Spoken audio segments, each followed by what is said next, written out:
Am învățat să bem apă din sippy cup.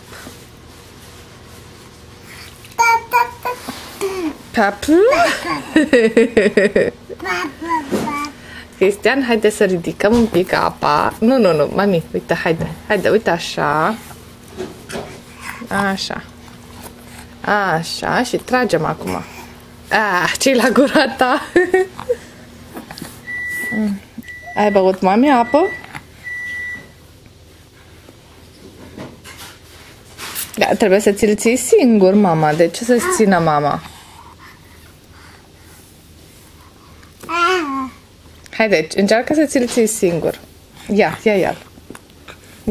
Ia-l pe ăsta. Da? Haide. Ia. Da. Da, te-ai supărat că nu te lasă să ajungi la cameră? Poftim. Gata cu sippy cup-ul. Ne alântăm la mami.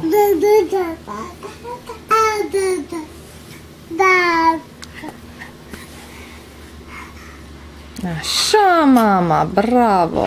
Știam eu că poți. Dacă apa curge pe bărbie.